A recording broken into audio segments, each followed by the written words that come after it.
You will see a future in a movie. But guess what? On The Wire, most people I know love The Wire. Stringer Bell and Avon was buying up property, rehabbing it, and turning themselves into millionaires. Why don't we do that? Why don't we talk to our Stringer Bell and Avon, our Marlowe and those type of guys, and get them to rehab things and get that out of our community? Now you ain't got to stand outside with the corner boys. You can make millions legally, and you ain't got to have nobody blowing down your back.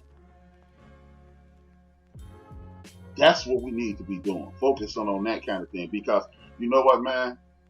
I refuse to call a drug dealer a horrible individual because he's selling poison to his people. Because you know why? That's a dude that took advantage of a situation that just wasn't built for him, and he made the best out of a horrible situation. Would we prefer that he sell our brothers and sisters, nieces, nephews, cousins, aunts, and uncles drugs? Hell no, we wouldn't. But when you remove art, science, vocation, and other opportunities from our community, what else is a person to do? It's bananas. It is purely bananas. I want y'all to listen to this Black History Fact, and I'll be right back.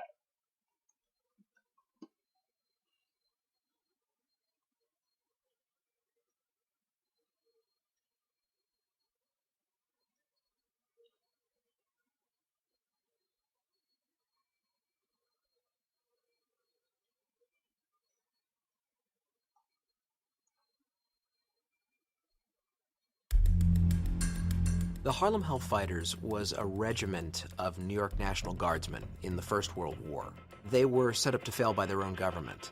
They were humiliated, degraded, eventually given to the French army as a throwaway, and they ended up coming home as one of the most decorated units in the entire U.S. Army. The Harlem Hellfighters are one of the most important regiments in American history. In World War I, they helped to establish to the entire world the power of black soldiers in the military. It was very difficult at that time for African Americans to get into the United States military because there was this perception that African Americans would not do well in battle. They had to overcome the prejudice of their own countrymen and yet also perform ably on the battlefield. Like so many units of African American descent, when they go overseas, they're not sure what they're going to do. Are they going to fight as infantry? Or are they going to be stevedores and load ships? Or are they going to be labor units and cut wood? And so they're committed to labor duty, they're unloading ships, building latrines, those type of support services. And as you can imagine, these men have been trained and they're willing to fight, they're ready to fight, and this is stressful for them. They were finally given to the French army, which in a way was an even greater insult because in the First World War, when the United States entered, General Pershing, the commanding officer, was very clear that American forces would not be fed piecemeal into the French and British army because the French and British wanted reinforcements, and Pershing said absolutely not.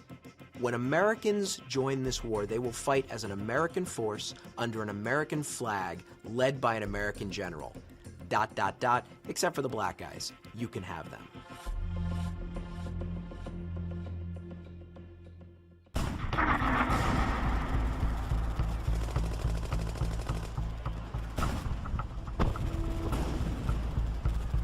Henry Johnson is perhaps one of the most remarkable black military heroes in U.S. history. And he found himself in no man's land with Private Needham Roberts manning a listening post. And Needham Roberts hears click, click, click.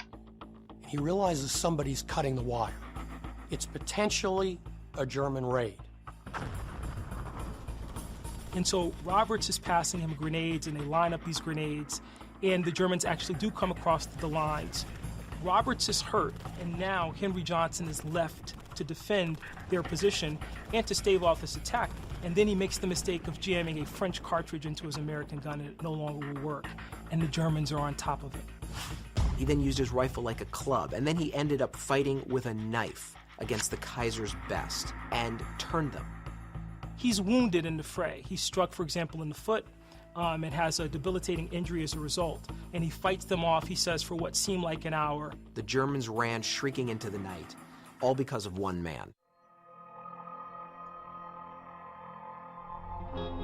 It's not until the next morning that people realize what a tremendous act this was. They discover 4 bodies of dead German soldiers. And they also realize from the equipment and other things that are left behind that as many as 30 may have been involved in this altercation. As soon as he drove off those Germans, the French awarded him with the Croix de Guerre, a great honor. Unfortunately, it took about 75 years for the U.S. government to give him the Legion of Merit. Had he been white, he would have walked out of that war with the Medal of Honor.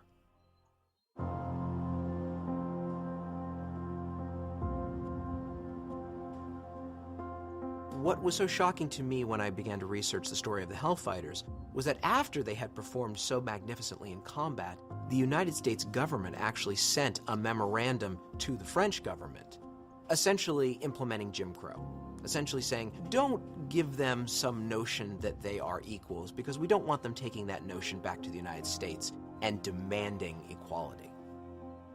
When they come back to the United States, he's not awarded the Purple Heart. There's no notation in his military record of his injury.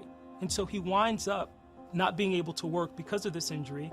He doesn't get any kind of assistance from the Army or from the government as a result. And he ends up dying in 1929 penniless. So it again shows the paradox. Here's this great story of valor and of courage on the part of this soldier.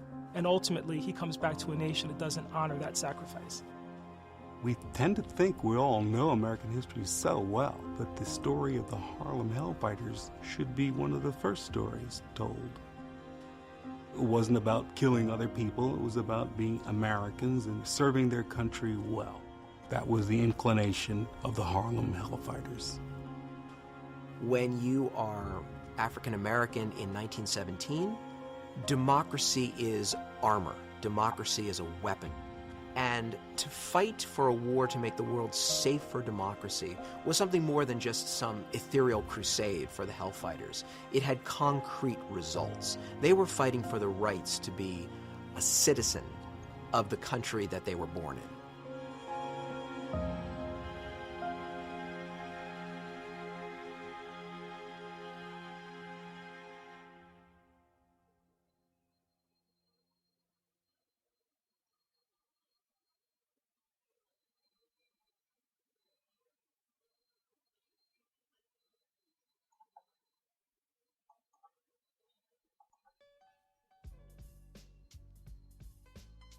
Back at you, live and direct, built for this network. It's HRap B.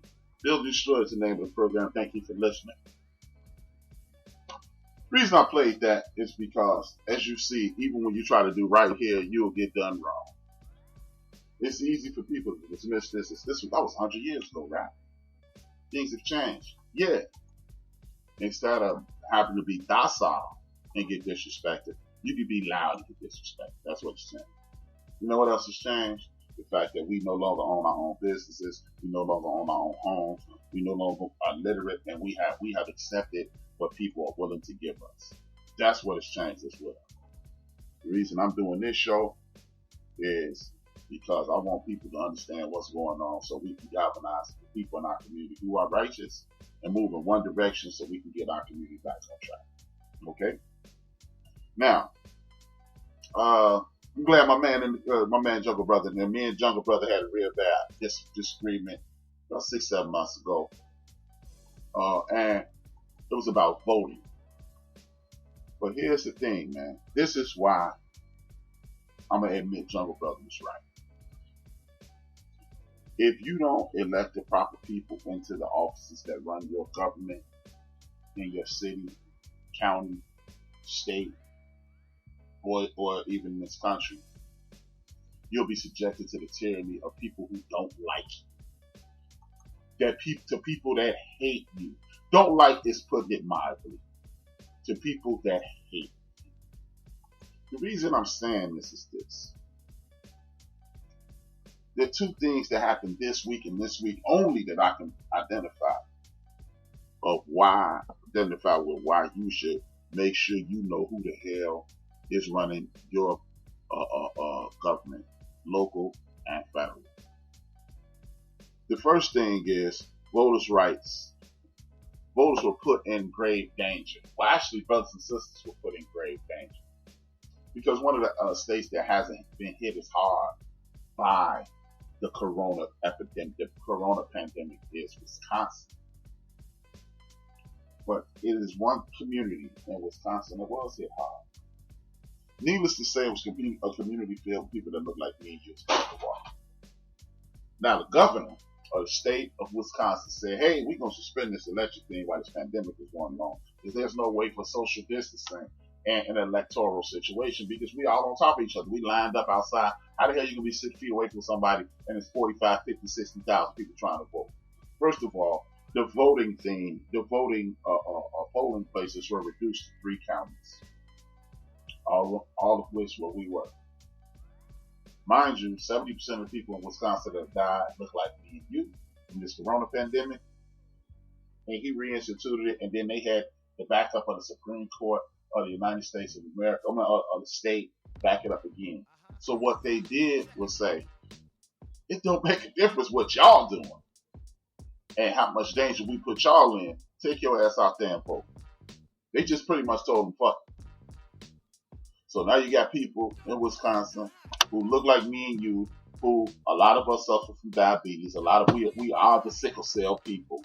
A lot of us suffer from heart disease and things of that nature, and which weakens your immune system. And now you may have a virus that'll kill you with a weak immune system, and you have to stand around all those people. This is why you have to pay attention to who you electing, because they assign judges that will put your life in danger. With 5 districts, reduced to 5 districts. So now you got people congregating. You know, it's easy to stand around and say, see, the brothers in the hood don't want to go in the house. Well, guess what? The brothers in the hood traditionally don't vote. So the people who were in those 5 districts voting, those were the people like me and you. Those were not the dudes who selling cocaine, crack, or heroin, and other barbiturates and amphetamines. Those are the people who get their ass up and go to work every day. Those are the dudes who vote. So they're trying to kill you off because you didn't pay attention to who you were electing in your municipalities, and you were unable to just say, bam. The mayor of that town said, go vote. Damn what the governor said. He needs to be removed, needless to say. Now, the thing that's most disturbing is, if you're from the New York tri-state area, or you know who the former Mayor Bloomberg is, you've heard of this thing called stop and frisk. This is when a police officer can jump out of his car, pat you down, run your pockets, and do what he want to do, hold you for suspicion. One second. Milwaukee is the largest city in Wisconsin, but only has 5 of the 166 voting booths in the whole state. Let that sink in. Thank you, Jonathan, brother. What was I saying? Stop and frisk. It was proven that stop and frisk was all about stopping people that look like us. Latino brothers too, but I'm not Latino. I can only be concerned. While my leg is broken, I can only be concerned about healing my leg. Once I get healthy, I can help. But I need to help me now. It was primarily focused on brothers. So you stopping brothers, meanwhile white dudes are getting away with it. Guess what? The reason I bring up this stop and frisk thing, all you have to do is look at Kansas versus Glover. Kansas versus Glover. The United States Supreme Court said, while we're going through this pandemic, they issued an edict saying, while we're going through this pandemic, it's cool to reinstitute stop and frisk nationwide. So if you and 3 of your homeboys riding around in the car, or you and 2 of your friends riding around in the car, the police have the ability to assume that you guys are suspicious, pull you over and shake you down. Kansas versus Glover. Look it up. All you have to do is look it up, man. This is going on right under your nose while you worry about the pandemic, while you worry about toilet paper and other stupid shit, and trying to live and survive and not stress yourself out. As I said on the show Wednesday, one of the frequent callers on the show that I listen to by the name, her name is Karen Hunt. I listen to Joe Madison too.